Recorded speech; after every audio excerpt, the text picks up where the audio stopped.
Notre spectacle a ouvert des portes et le lycée Romain Rolland les a franchies.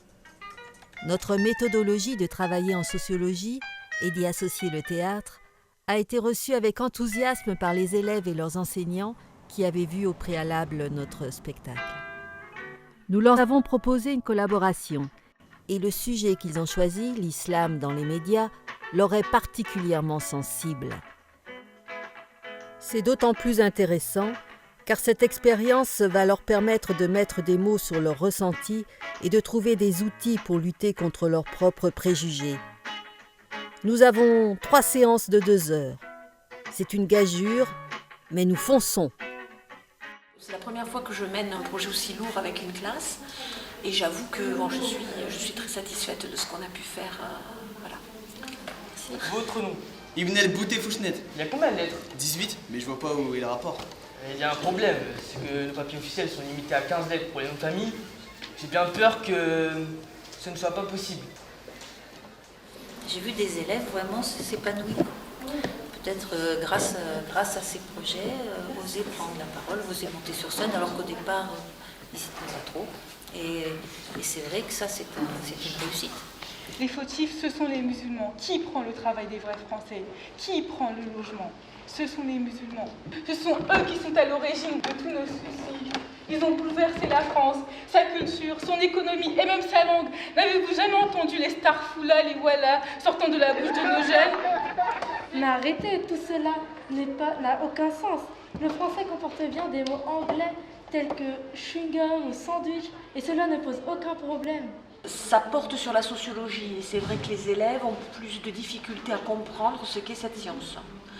Pour eux, les sciences humaines, c'est la discussion de café de commerce. Ils ont un peu de mal à cerner ce que peut être un travail rigoureux, scientifique, lorsqu'on parle de l'humain. Ça, c'est un peu compliqué.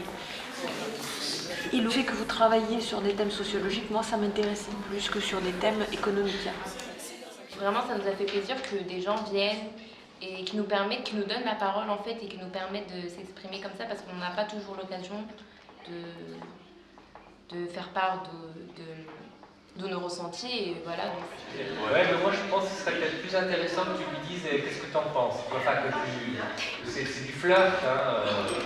Ouais, t'aimes bien? Non, là c'est trop par contre. Ce genre d'initiative, ça devrait être plus répandu à travers les établissements de banlieue. Parce que je pense que ce genre d'initiative, ça facilite la cohésion entre les diverses communautés ou divers sujets sensibles. Allô? Ouais, le mec dont tu m'as parlé tout à l'heure, c'est celui qui avait une veste beige. Ouais, c'est... Mais t'es sûr dans ce que tu me racontais là? Moi je viens de le voir rentrer dans la mosquée, il avait rien de suspect. Hein. Ah bon, bah y a rien de spécial aujourd'hui. Vas-y. Putain, fais chier, je suis Putain, merde, ça a pété. Christophe, mets-moi en direct.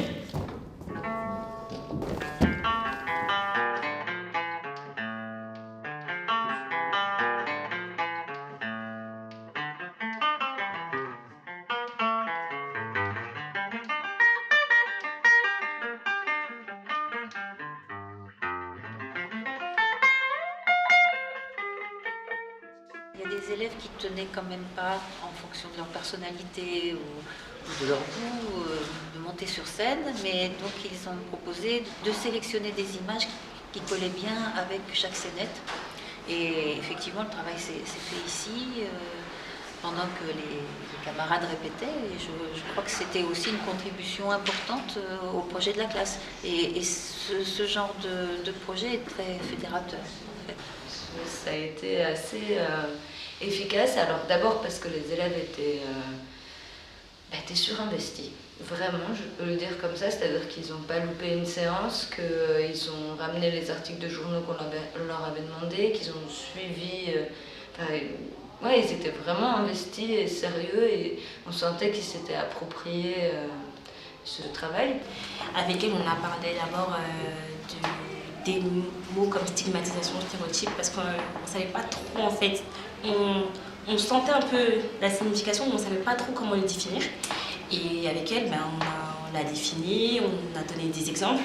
Et à partir de là, on a travaillé sur les articles de journaux qui ont paru sur ce genre de thème. Par exemple le voile ou par exemple une affaire d'un musulman, qu'il y a des petits faits divers comme ça qui ont pour but, il y a une volonté vraiment de mettre à mal la banlieue. Et à partir de là, avec notre documentaliste, on s'est dit qu'on pourrait faire des scènes de ce genre de sujets tabous, on va dire. Le but de notre pièce de théâtre, c'était de déconstruire les stéréotypes en balayant l'actualité. Et je pense qu'on l'a fait d'une assez bonne manière. Il est vrai qu'il y a beaucoup de gens dans notre classe qui sont assez concernés par ce genre de faits d'actualité, ou qui se sentent touchés ou qui se sentent heurtés. On sait qu'il y a beaucoup de... Bon, on vient tous de la banlieue, il y a beaucoup de musulmans, il y a beaucoup de noirs, d'arabes, on vient de divers horizons. Et le fait d'avoir pu se représenter de cette manière comme ça au théâtre, et d'avoir pu, de notre point de vue à nous, exprimer nos sentiments et nos convictions, je pense qu'on s'est tous un peu libérés. Je crois que je vais avoir à deux. Salut. Ça va? Ça va et toi? Ouais. On a pu s'exprimer comme on veut vu que c'est nous qui avons fait les scénettes, on a tout fait. C'est nous qui avons choisi les costumes, le texte. Je sais pas si je pourrais venir, hein. Je sais pas si mon père il va me laisser sortir. Wesh, qu'est-ce que tu racontes? Je devais venir te chercher en plus. Mais au pire, ça réunit, tu dis que tu viens dormir chez moi. Au départ, quand ils choisissent le sujet, on sent aussi une espèce de rancune, enfin de malaise, de mal-être. On vit des choses, on est mal à l'aise et on nous en parle pas, ou on nous aide pas à mettre des mots, à réfléchir dessus. On sentait qu'il y avait quand même une quête de sens, une quête de réponse, des fois une certaine aussi violence. Moi, j'accepte votre religion. Si vous n'êtes pas capable de m'accepter comme je suis, je viendrai pas, voilà, tant pis. Mais on n'a pas dit ça, on a juste dit qu'à partir du moment où tu portais le voile, il fallait le garder toute ta vie. Au final, chacun a sa lecture de la religion et c'est pas parce que tu portes le voile que tu es forcément dans le droit. Non, mais si je sais que j'ai les mis là, je sais que je vais le garder toute ma vie. C'est bon, calme-toi, c'est bon, voilà, arrête de t'exciter. Non mais voilà, toi, moi je pensais juste que comme t'étais une musulmane, mais voilà, tu pratiques pas, c'est grave. Je pensais juste que t'allais comprendre mes choix et voilà. Mais je comprends. Et écoutez, pour éviter qu'on se prenne la tête ou quelque chose comme ça, Samy, pour pas qu'on te regarde, venez, on fait un dress code. Comment ça? Tu sais pas ce que c'est qu'un dress code? T'abuses. C'est un uniforme que tout le monde porte en soirée, soit t'es habillé tout en rouge, soit tout en blanc, t'as un truc sur la tête. Ah ouais, bonne idée. Venez, on met toutes quelque chose sur la tête, je sais pas, toi un pagne, je t'en prêterai un, toi un foulard, moustache de cheveux quoi. Ouais, voilà. Ça te va? Comme ça tu pourras venir, allez, dis oui. D'accord, mais m'affiez pas. Hein. Mais non. Ok,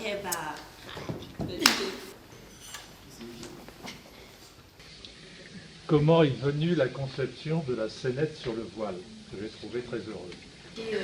La petite scénette du voile, vas-y. Enfin, moi, personnellement, je voulais en parler parce que j'aime pas trop quand les gens nous regardent et critiquent une personne parce qu'elle est habillée. Moi, personnellement, je vois ça comme... je sais pas comment vous dire parce que... En fait, ils se permettent de juger genre des personnes qui portent le voile alors qu'il y en a qui sont, je sais pas, qui sont à moitié nus et ils disent rien en fait.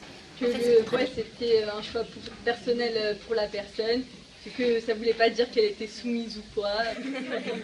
Le but en fait de faire ces pièces de théâtre, c'était de montrer aux adultes ce qu'on vivait nous, les banlieusards, comment nous on se sentait par rapport à tout ce qui se disait et qu'il faut pas toujours écouter ce que les médias disent parce que eux ils vivent pas tous les jours là-bas et il y a que nous en fait, nous qui vivons là-bas, qui peuvent en témoigner en fait. Voilà. Si ce genre d'expérience pouvait se faire de l'autre côté du périph', comme on dit, peut-être qu'ils réagiraient différemment et qu'ils auraient des pièces de théâtre qui n'auront rien à voir avec ce que nous on pense. Et à ce moment-là, s'il y aura un échange entre eux et nous, là, ce sera un peu plus intéressant. Tu veux dire présenter par exemple ce que vous faites à Paris? Oui, voilà, tout à fait. Et là, le fait qu'on parte de leur vécu pour faire finalement culture, et pour le rattacher à la culture savante, entre guillemets, ça leur a montré aussi peut-être que leur place était légitime. Que leur place était légitime au lycée, que toutes les cultures, que toutes les expériences sont bonnes à prendre. Parce qu'on peut faire culture, on peut faire science d'absolument toutes les expériences sociales. Voilà. Et du coup, personne n'est disqualifié. On a tous, non pas ouvert les yeux, mais ça nous a permis d'avoir une approche différente par rapport aux médias et d'avoir une meilleure réflexion. par rapport à tout ce qu'on montre à la télé ou même à la radio. Maintenant, en fait, je perçois les médias différemment et je comprends plus ce qu'ils veulent transmettre. De côtoyer des professionnels, ça nous a aussi permis de voir c'est quoi le théâtre plus précisément et comment se déroulait une scène, comment ça se mettait en place. Et aussi l'échange avec les parents à Montmousseau, ça nous a apporté puisqu'on a vu qu'eux aussi, en fait, ils avaient des messages à transmettre et ils voulaient vraiment parler de ce sujet qui leur tenait à cœur. Voilà, Aude. Moi j'ai une question. Quand vous avez discuté de toutes ces choses-là, est-ce qu'il y a eu des choses conflictuelles entre vous ou est-ce que c'était un grand consensus, tout le monde était d'accord, les musulmans sont stigmatisés comment ça s'est passé les discussions? On a déjà des avis divergents entre nous, mais ça nous a poussé à la réflexion. C'est-à-dire que dans nos affirmations, on essayait toujours d'être le plus clair possible, etc. Et comme c'est un thème qui nous tient à cœur, puisqu'on se sent directement concerné, donc ça a été plus facile. On a évoqué plusieurs aspects en fait de l'islam. La religion, comment elle se pratiquait, par exemple le terrorisme. En fait, on associe souvent le terrorisme à des musulmans alors qu'on ne fait pratiquement jamais avec les autres religions. Et après, autour de ça, on a essayé de faire chaque pièce sur un thème différent et ça a donné 4 pièces au total. On vit quand même dans une banlieue où il y a plusieurs personnes, il y a des gens qui viennent de partout dans le monde quand même. On a la chance d'être tous, dans notre classe, il y a plusieurs origines partout. Et on a la chance d'avoir ça ici dans la banlieue. Ce qui fait qu'il y a aussi des musulmans et ce fait que ce mélange, les liens qu'on nous entre nous, fait que c'est normal qu'on se pose des questions et qu'on en parle. Comment vous voyez votre avenir? Parce que effectivement, vous êtes, je stigmatise personne, mais comment on voit tout ça se développer et avancer dans le futur? Nous, on est jeunes, on est en ES, donc je pense qu'on va percer. Et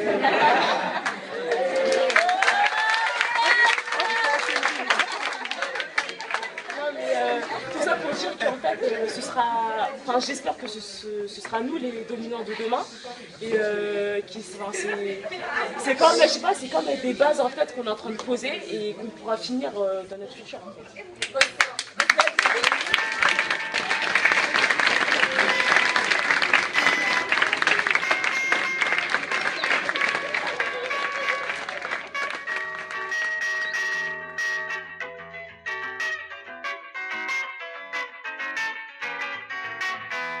À travers ces 3 années de travail, nous avons subi des aléas mais aussi vécu beaucoup de passion et d'intérêt. De nombreuses études de sociologie et de psychologie sociale ont révélé qu'il fallait impliquer les publics pour les convaincre. C'est ce que nous avons réalisé avec nos enquêtes, notre spectacle, nos débats, nos rencontres, nos interventions en milieu scolaire, et la trace que va laisser ce film.